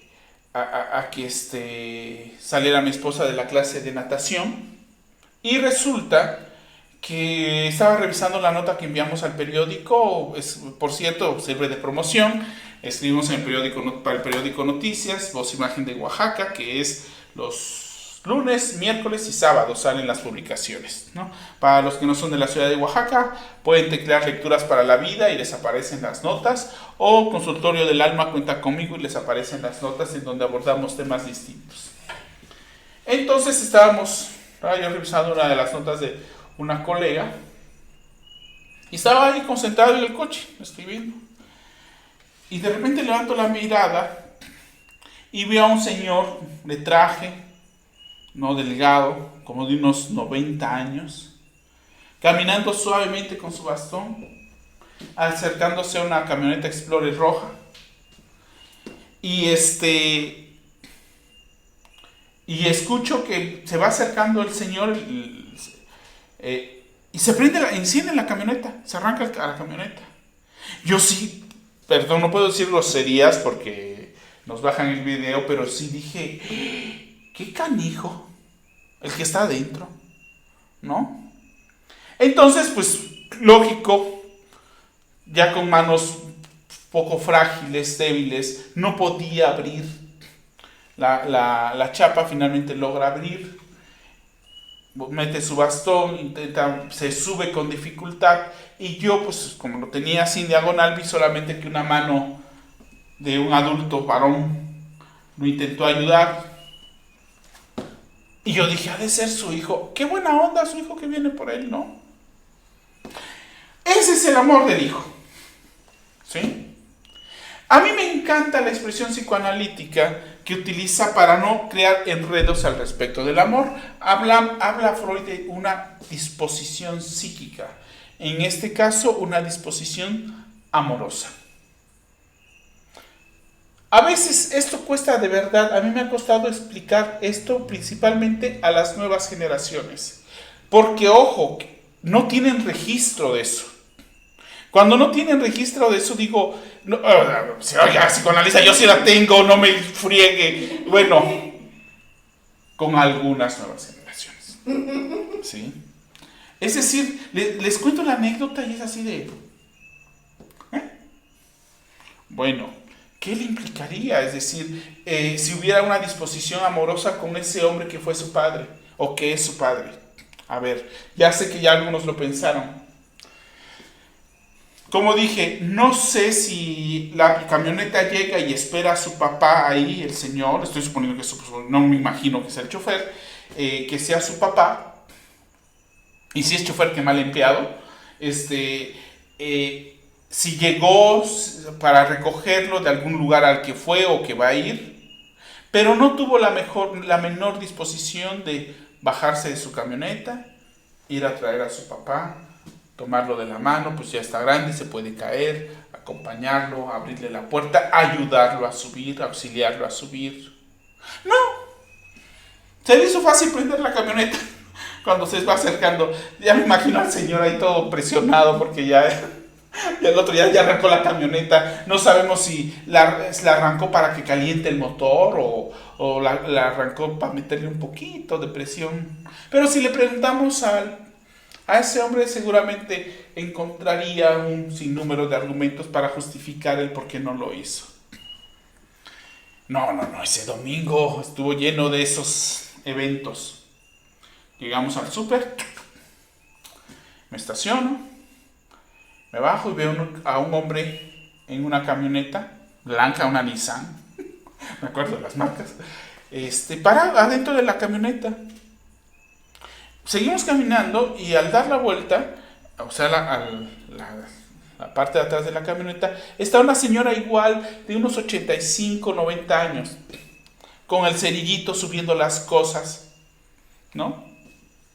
Del súper. Yo me pregunté, ¿quién será ese joven? Ese hombre que está ahí. A lo mejor es un vecino que le dio un ray, a lo mejor es un empleado. ¿Y si es su hijo? Ahora, miren, me ha tocado escuchar historias que es decir, el amor de los hijos hoy. Voy a hacer una conferencia sobre eso, ¿sí? Me tocó escuchar no la historia directa, sino la historia indirecta de un joven, cuando se acuerdan lo del COVID, ¿sí? La madre se enferma de COVID, ¿sí? Y el hijo le pide ayuda, le dice, mi hijo, no sé, aquellos que tuvieron COVID saben que era la muerte a los que les dieron COVID, así de, no energía, no, horrible. Le dio COVID y le mandó un mensaje por WhatsApp en la mañana si le podía enviar, si le podía llevar algunas compras a su casa, dado que estaba enferma, y unos medicamentos. ¿Saben a qué horas le llevó el hijo las cosas? Bueno, ni siquiera, solamente unas cuantas frutas y lo que encontró. ¿Hasta qué horas se las llevó? O sea, yo creo que inmediatamente, no, hasta la noche, ¿no? O sea, no se preocupó si había comido, si necesitaba. Es más, me imagino que hasta temeroso de no me vaya a contagiar, ¿no? De hecho, hay que decirlo, porque a veces esas cosas no se dicen. Muchas de las personas que murieron por COVID fueron porque no fueron atendidas. Porque como todos estábamos temerosos de, me voy a morir si me contagio. La justificación perfecta para no brindarle atención a la mamá, al papá, al abuelito, al hermano. Era más fácil llevarlas a un hospital. Aunque ya se sabía que no se podía hacer nada. ¿Sí? Y bueno, y en ciertos casos, como sabíamos que aquellas personas más vulnerables eran aquellas personas que tenían alguna enfermedad autoinmune, ciertas catalogadas muy bien que les iba a afectar más si se enfermaban o se infectaban del virus, ¿sí? Entonces, no, hasta las altas horas de la noche le llevó lo que le pidió desde la mañana a su madre. Si le preguntáramos a ese joven, él diría que ama a su mamá, ¿sí? Entonces, cuando vengo llegando, dije, bueno, pues a lo mejor está enfermo. A lo mejor tiene un pie roto. A lo mejor anda en muletas. ¿Qué le impediría bajarse o hacer el esfuerzo de ayudarle a su madre de 85 años, a ayudarle a subir al súper? En una de esas ni la acompañó a comprar, ¿sí? Entonces, No sé si respondo un poquito al respecto. Oiga, ¿y el amor? Bueno, esos son ejemplos actuales del amor de los papás, de los abuelos. Hay nietos que dicen, ay, cómo amo a mis abuelos, abuelito, te extraño.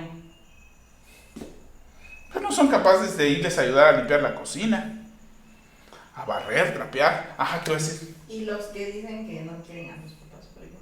¿Dónde? Y los que dicen que no quieren a sus papás, que los odian. ¿Tienen claro algo?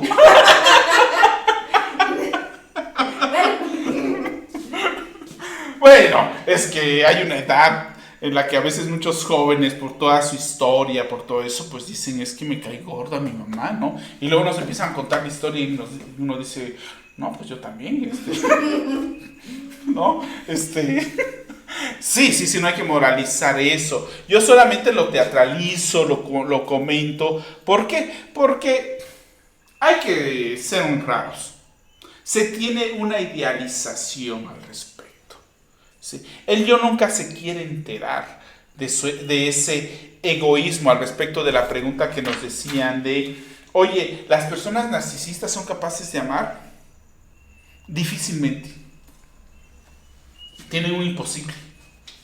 ¿Sí? Entonces, eso también responde un poquito con el ejemplo que les anoticiaba de esa anécdota personal de las mujeres no aman, entonces los hombres sí. Y el que se estaba cubriendo era yo en esa época, porque yo juraba y perjuraba que, como escuchaba canciones de Javier Solís, de Pedro Infante, de Jorge Negrete, o sea, ya después me enteré que eso se llama estar enamorado del amor, no que ama a uno necesariamente, ¿sí?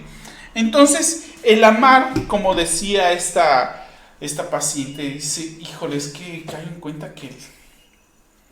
Dice, ay, perdón. Ajá. Dice la doctora Fosta, las extraña cuando se mueren, aunque en vida los hayan visitado muy poco. Exacto, eso se decía antes, todavía en ciertas estaciones de radio, cuando viene el Día de las Madres, de las madres principalmente, llévales flores en vida, procura estar con ellas en vida, ¿no? No que cuando están muertas, pues, no se sabe si lloran de felicidad o de tristeza, ¿no? ¿Por qué? Pues porque nunca las, ¿cómo se llama? Los procuraron. De hecho, algo que por lo general, cuando llegan los pacientes, porque en la clínica psicoanalítica tenemos la fortuna de conocer con esa amplitud. Estoy exagerando. Ni Freud se atrevió a decir tanto. Pero yo solamente no sé si me explico. Lo estoy diciendo porque quiero dar un contexto al respecto de la vida psíquica y de lo que es el psicoanálisis. Pero abordamos muchas cosas de la vida. Y además hay ciertas situaciones en las cuales uno escucha y dice, híjole, si este paciente no resuelve esto con su mamá, con su papá, el día que se mueran, va a ser un duelo imposible de tramitar. Dicen, lloran por culpa.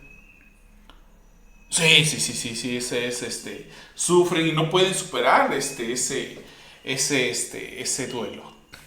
Entonces, pues, es ahí donde uno, ni más que diga uno, hable libremente, no, es decir, ahí hay un problema que hay que resolver, ¿no? Y no porque seamos altruistas y no queramos que sufra nuestro paciente. Eso nos da la posibilidad de poner a prueba también el dispositivo clínico. También nos da la posibilidad de investigar.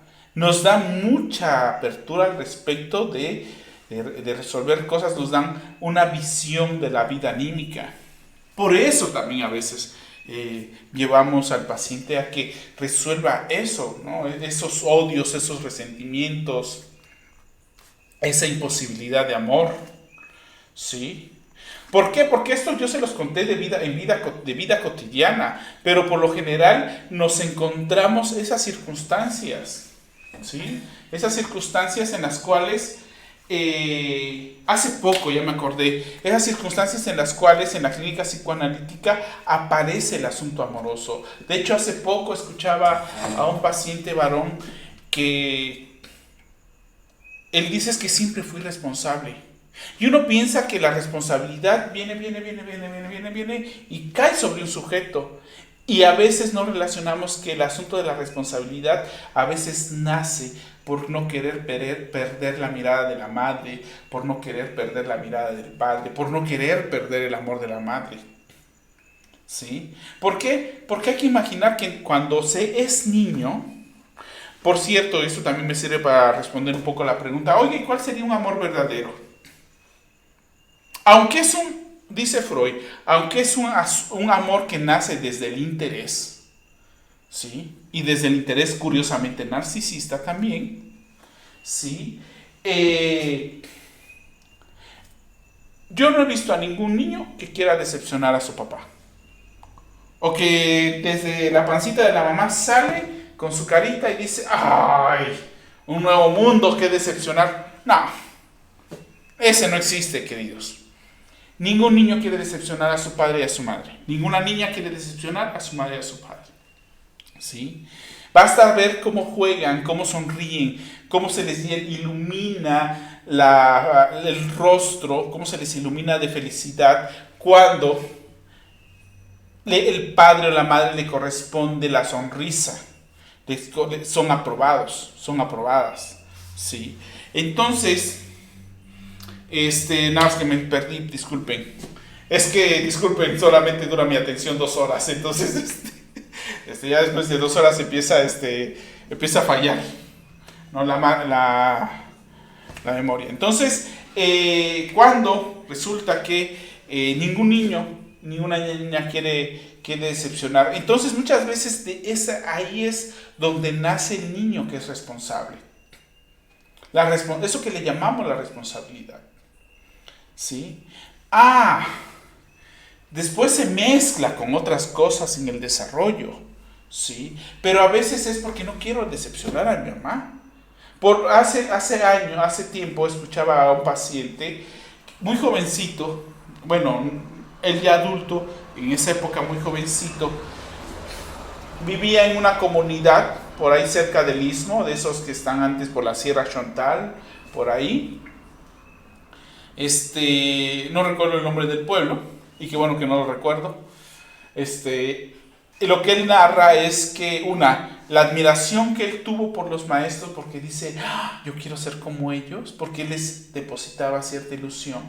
Y su mamá les daba de comer a los profesores, un pequeño, pues hay que imaginar una fondita, un pequeño restaurante que le daba de comer a los profesores foráneos, ¿sí? Y que se quedaban a vivir ahí la semana.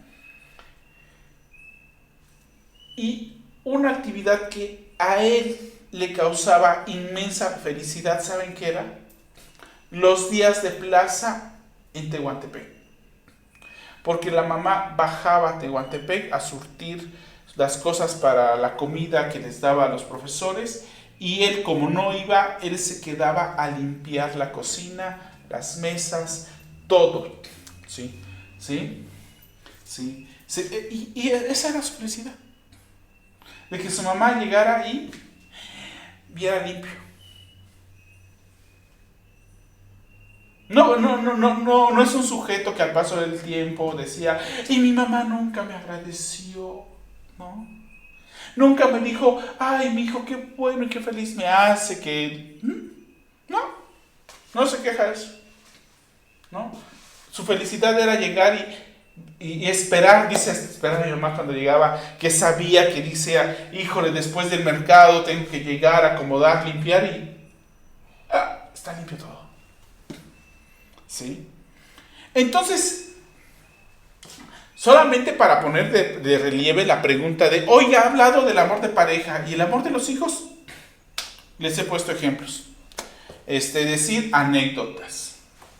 Es decir, saquen sus conclusiones al respecto. ¿Qué sería el amor al respecto? No solamente de pareja. También, es decir, eso de, ¿no? ¿Sí? ¿Qué eres capaz de hacer por ese amor? Hace un momento, en la mañana, en una viñeta clínica, ¿sí?, sacaba a colación una anécdota de una película se llama Django, de los hermanos Coen. ¿Sí es hermanos Coen? Puedo equivocarme, ¿eh? Pues igual, pero sí, la película se llama Django. Y como decía Django, la D no suena, ¿no?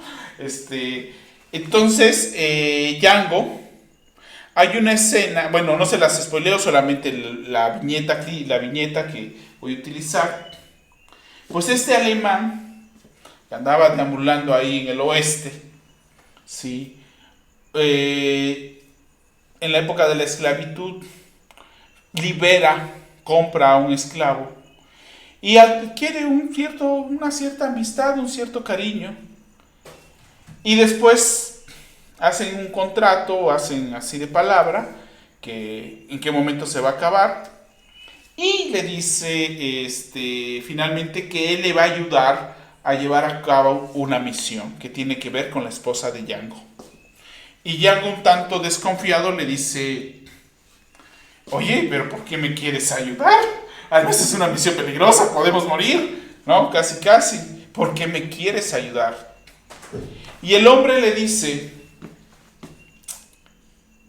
respondió de una manera muy sencilla: es que yo nunca había liberado a alguien. Te convertí en hombre libre. Me siento con la responsabilidad.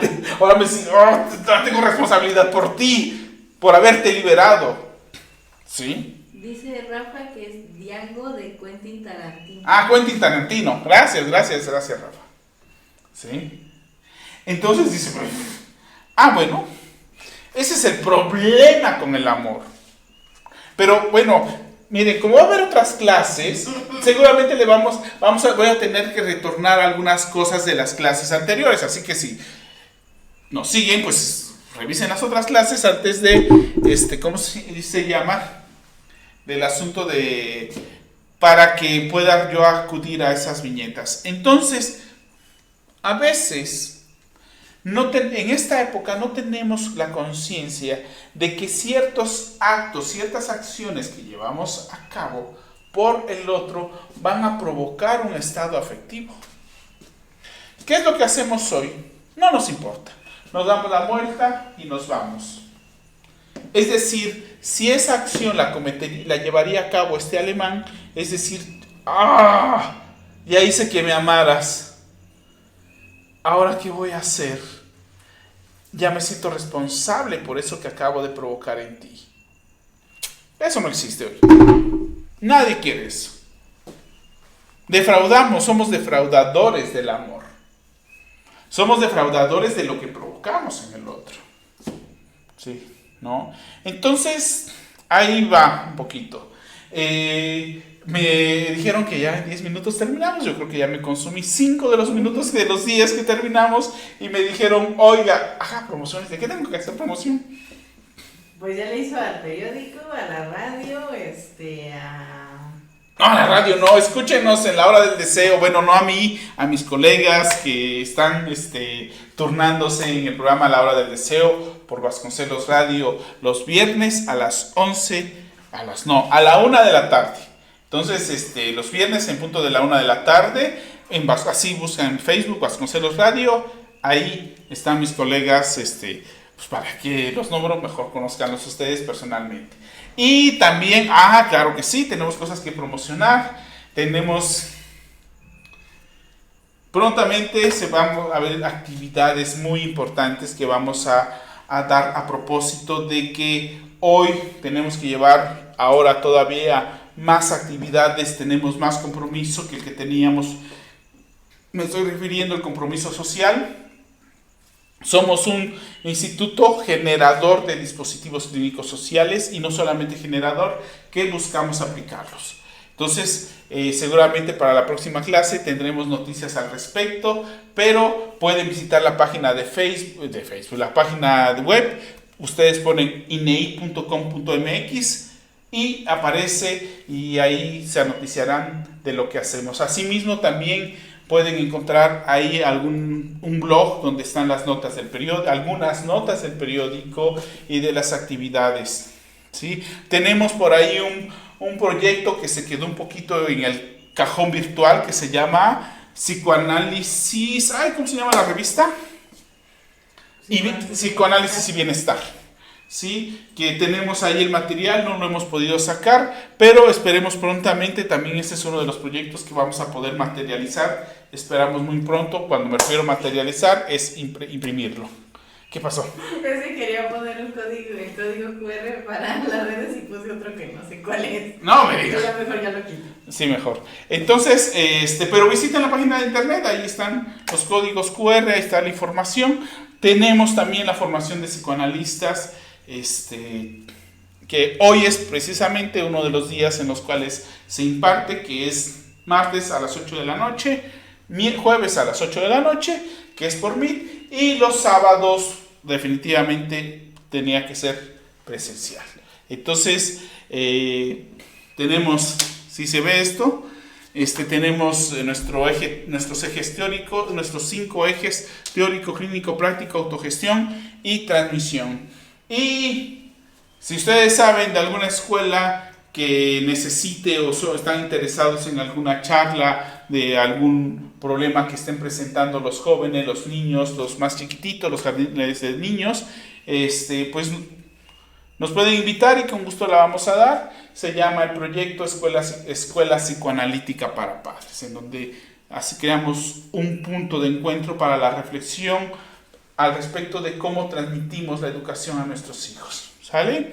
Y un modelo que es maravilloso que se llama Infancia es Destino, que a veces eso se nos olvida aclarar de este título. Infancia es Destino, no vemos un sentido fatalista, sino aquello que podemos modificar cuando le brindamos a un niño la escucha de un psicoanalista. Entonces eso es algo que llevamos en 2 escuelas públicas en situación de vulnerabilidad. ¿Y qué más? Y si gustan ser parte de ese proyecto, pueden aportar, pueden donar. Ahí está, en la página web está la sección. Somos una donataria autorizada. Si ustedes gustan donar y tener un recibo deducible de impuestos, nos escriben ahí a los números y con mucho gusto les damos su recibo deducible de impuestos. Ese es algo que hoy el instituto cuenta, que ser una donataria autorizada, y lo cual, como les digo, eso nos compromete con mucho más fuerza en nuestro compromiso social. Y bueno, esperemos que nos acompañen en la próxima clase de julio, mes de la Guelaguetza. Nuestra clase va a ser unos días muchos antes de la Guelaguetza y ya estaremos aquí en las clases abiertas de introducción al psicoanálisis y ya les comentaremos y les compartiremos el título. Pregunta Saúl Valencia dónde se encuentran. Y Alejandra dice, es martes y jueves, había dicho martes y viernes. ¡Ay! ¡Qué bueno que me lo corrige Alejandra! Martes y viernes. Es la formación. Ah, ya. Sí. No, Raúl, Saúl, gracias que nos escucha, que nos ve. 5 estrellitas. Gracias por tus 5 estrellitas.